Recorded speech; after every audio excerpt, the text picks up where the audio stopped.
Greetings, I'm back. If you haven't watched part one, go and watch part one. I released that yesterday. Look, it ended up quite a long video, this one, so I thought I'd do it in two parts. So here we go. Here's the second part to my year's review of my videos.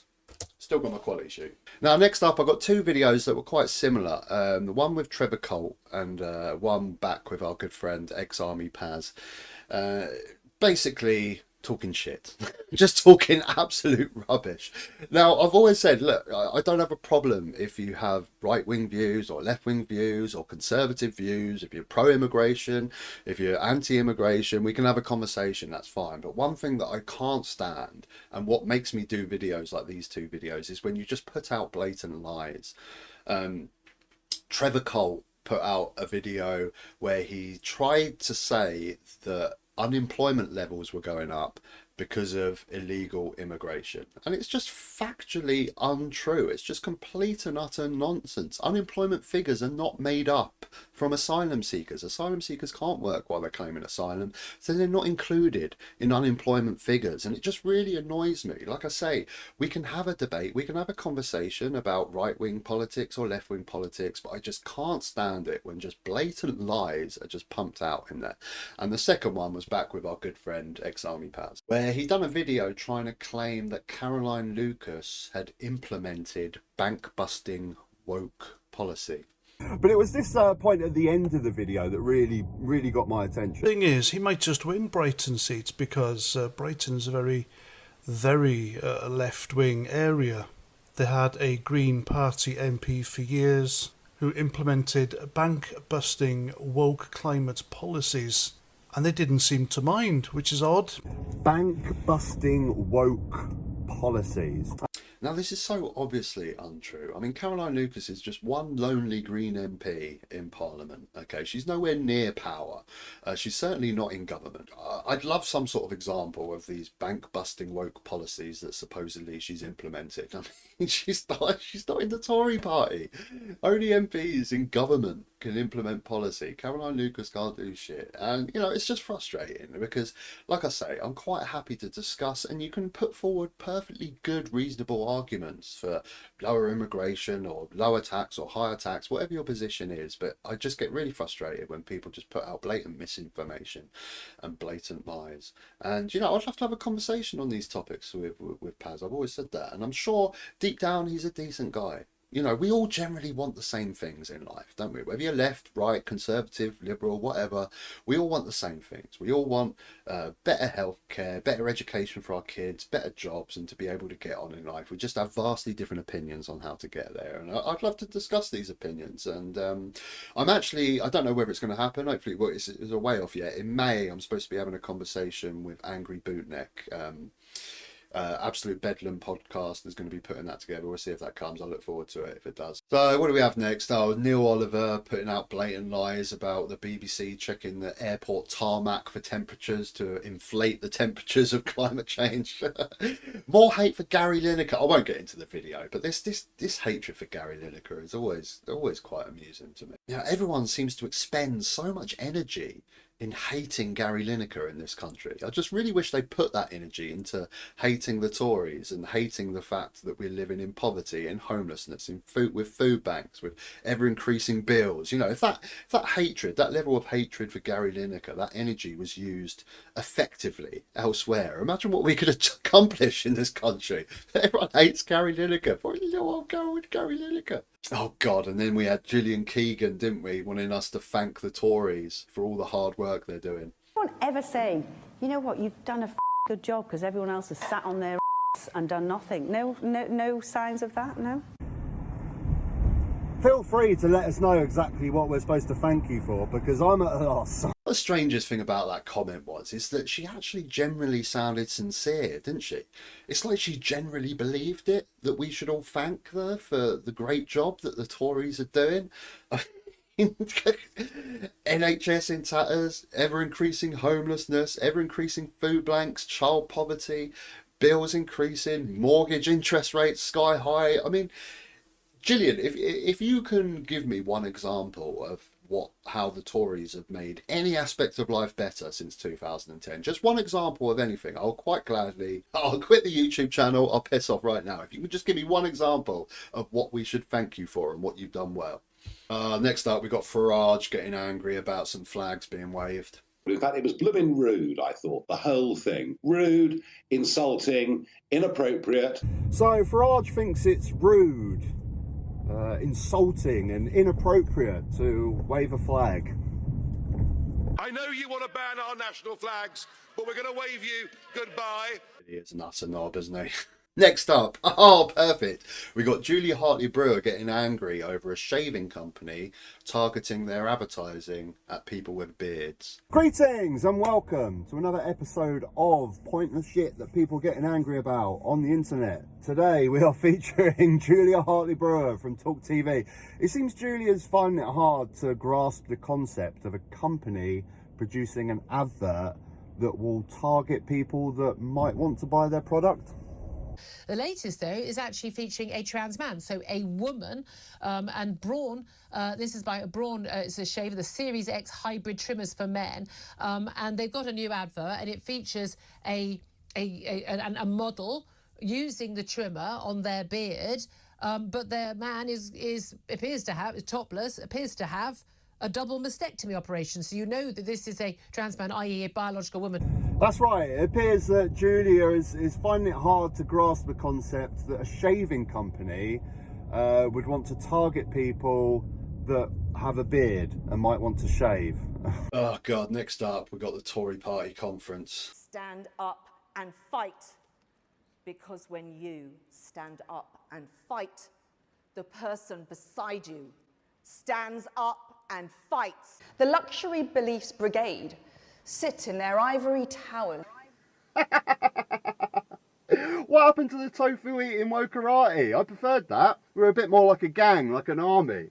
I don't like this Luxury Beliefs Brigade. The wind of change that carried my own parents across the globe in the 20th century was a mere gust compared to the hurricane that is coming. Now, this Tory Party Conference was interesting because it was like no other, was it? I mean, it wasn't really them trying to say what they're going to do over the next year, because they've all come accustomed to the fact that they're going to lose. They've got one more year in power.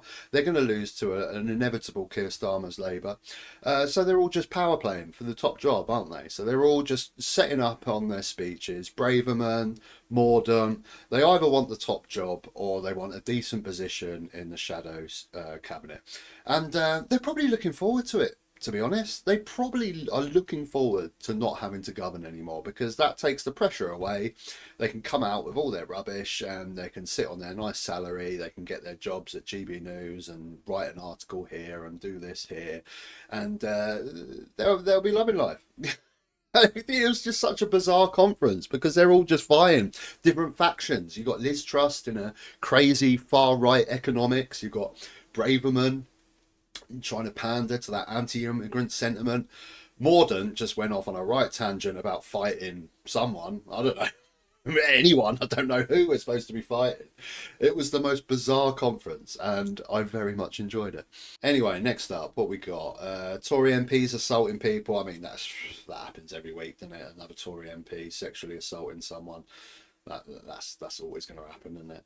Oh, Calvin Robinson turning into the latest Alex Belfield. The latest one is Calvin Robinson from GB News. So he recently got fired from GB News for showing solidarity to Lawrence Fox and him getting sacked. He didn't turn up for work, and then he spoke very negatively about GB News online. Now, look, you know, when everyone loses their job, it's never nice. Whatever walk of life, it's never a nice thing. You got to face your bills and stuff like that.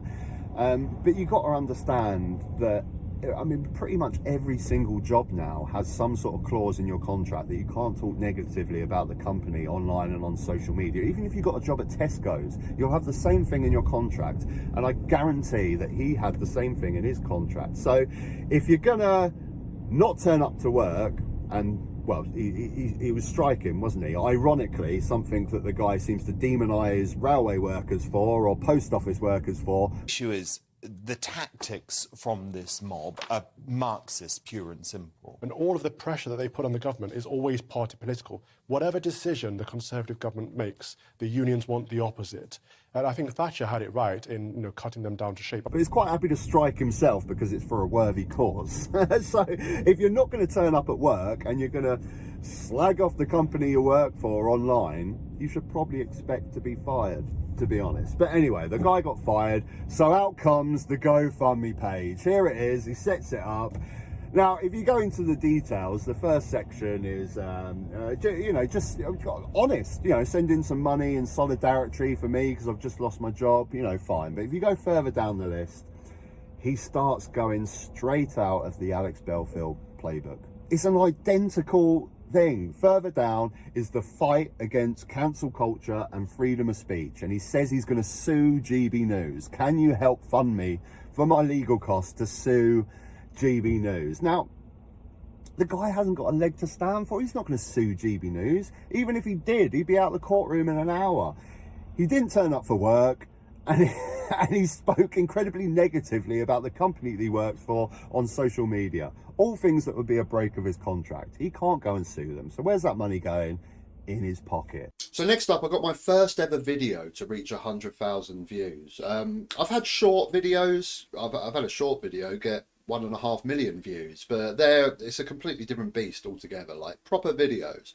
First one to ever get over 100,000 views. And YouTube can really just be like a fruit machine sometimes. You put a video out, you work on a video, you put it out, and you just see what comes back. Sometimes you get nothing, sometimes you get 100,000 views in this case. And it was Steve Coogan's opinion on Keir Starmer. Talking of democracy, will you feature prominently in next year's elections? Would you campaign on behalf of a party? I've got a big problem with Keir Starmer. I think the best thing I can do is keep my mouth shut. Right. I think in the morning he licks his finger, sticks it up in the air, sees which way the wind is blowing, and that's an attitude. So, are you politically homeless? Does that make you? Yeah, I am a bit. Yeah. I mean, I remember when Gary Lineker did that tweet about refugees and 1930s Germany. Yeah. Yeah, and everyone jumped on him, and Keir Starmer wheeled out Emily Thornberry to quietly admonish Gary for his unwise choice of words.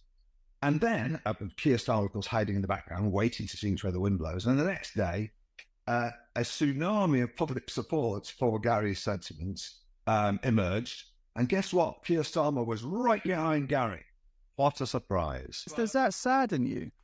Yeah, it does. Yeah, I think that, it's kind of, I see it's becoming like American politics. You can have a choice between a right-wing government that reinforces the establishment and protects vested interests, or you can have a government that does that, but slightly less, and with a slightly different emphasis. You see, I think Keir Starmer's a very good political operator. I'll give him that. But it's at the expense of grown-up conversation. He's so risk-averse that he will say or do whatever reinforces his chance of being elected. You might go, well, that's really good, that's really politically adept.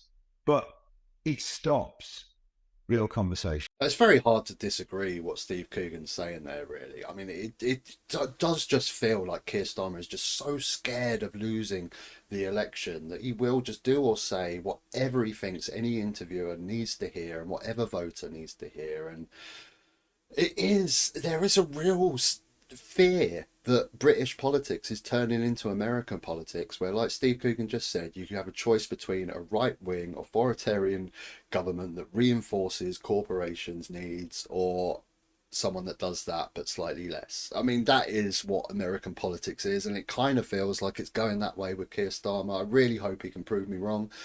But it does feel like that, and I can't disagree with anything that he says. I guess that's why this video got 100,000 views. I think it resonates with a lot of people's theories and opinions on Keir Starmer. We've got Talk TV getting upset about Marks and Spencer's Christmas adverts, GB News getting upset about some woke Simpsons episode. I won't I won't get into that. Oh God, we had the poppy stuff around Remembrance Sunday, didn't we? Were you wearing the right poppy? Load of Tory MPs that were just trying to show off their poses in front of poppies to show how virtuous they are. Virtual signalling at its at its highest, and then that kind of accumulated in the Palestine demonstrations in London that were on at the same time as Remembrance Sunday, and. Over that weekend, I really did feel sad about this country, and I made a video that I just wanted. There was so much sort of Muslim hate being thrown out on train stations in our country around that time. I just really wanted to share some stories of my Muslim friends. I don't think I've ever been so depressed and so saddened and so ashamed of this country as I have by watching the footage that unfolded in London over the weekend. It's so depressing. It really is so depressing, but it was inevitable, wasn't it? It was always going to be inevitable. When you've got a Home Secretary that is calling a protest for a ceasefire in a war where innocent people are getting killed, a hate march, when she's basically saying the police are not fit to do the job, mixed in with the likes of Tommy Robinson calling for people to come and defend what? They descended in their hundreds to defend and to fight for something that wasn't even there. So where did they take their fight? To the police. It's just so depressing. It really is so depressing. When you look at some of this footage, I'm not going to give this footage creed by playing it. I'm going to put it there with the sound off. And never have I seen just blatant racism on a London station in public in front of thousands of people. Just shameless racism with complete and utter ignorance. The most shocking part of that is when he says, I was born in England, and doesn't even know that, of course, the people that he's shouting at are born in England too. The ignorance is shocking. I'm going to be honest with you. I never to the extent that we saw this weekend, but I never looked. There was a period in my life where I looked very distastefully on Islam.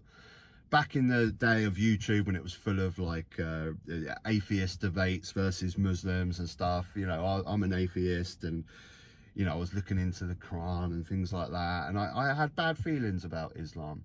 And then I spent 5 years working in Croydon, where probably 70% of my staff were Indian, Pakistani Muslims, and it was a tough job. We used to take thousands of boxes, a physical job, thousands of boxes of deliveries. We had to process them, we had to take them out. We were in the trenches together, and we laughed, we joked, we worked hard. We shared meals together every single day. And these people here are, I don't see them enough nowadays. It's really sad. But some of the greatest people that I've ever met in my life, some of the most kind and caring people, the funniest people that I've ever met. Distances, jobs, life moves on. I don't see them as much as I'd like to, but I know that if ever I was in trouble, I could call on these guys and they'd be there for me in a second. And this is what we don't do enough of this country. I guarantee these guys here in this video have never spoke to any Muslim people. I've never had a conversation. I've never shared a joke. I've never sat around and had a meal with anyone that's Muslim. Their ignorance shows. And then for like weeks afterwards, you just have pure lies just infecting Twitter every single day. A large group of Islamists have surrounded the private home of British Indian Member of Parliament, Virendra Sharma, and isn't letting him leave. Pure lies, pure lies. Again, when you look into the story, not only is he not inside the building is not his private residence. It's the town hall for Southall. Yeah, that is the town hall for Southall. Hamas parading another dead child for the benefit of the world's media until they are interrupted by an air raid warning. So they're supposed to be parading a kid. They're supposed to be saying that children aren't dying in Gaza. Are you serious?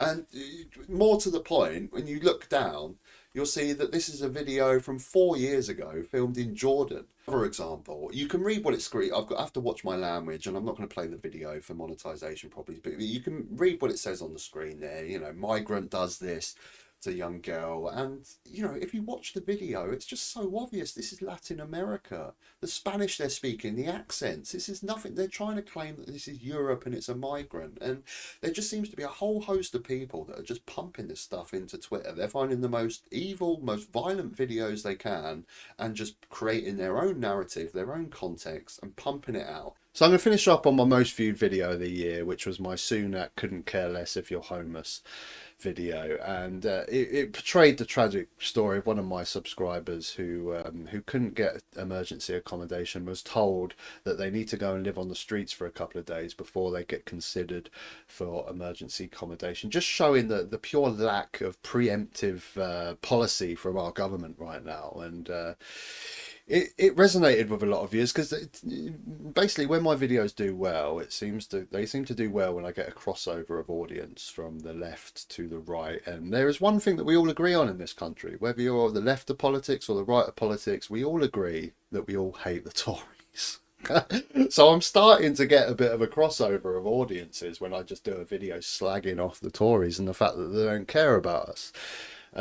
It's one of those things in the social media world. I think Twitter might have changed a little bit with Elon Musk, but Twitter always used to be dominated by left-wing people, but right-wing YouTubers always seem to do much better than left-wing ones, in my opinion. There's more of an audience on YouTube for right-wing content, and they do seem to get a lot more views. I think the market's quite saturated on the left wing. I was having this conversation with All Shorts on one of his videos recently, but anyway, I digress. I won't go into the video. You can go see it if you want. Most of you had gone and watched it, but it's quite sad, and I don't want to end on that sad note, because I want to end on a positive note, because we should be positive going into 2024. The fact that everyone does hate the Tories, and this lot need to be annihilated in the next election. Some people say it's going to be May. I think they're going to eke it out right till the last possible moment, which is 2025, January 2025. But they have to be annihilated. They have to be wiped off the face of the planet, because everyone in this country hates them. Merry Christmas, Happy New Year. Thank you all for watching. I really appreciate all your views, all your likes. If you liked this video, please click a like. If you haven't subscribed, you can subscribe up top. And I look forward to seeing you all again in 2024. Till next time, take care.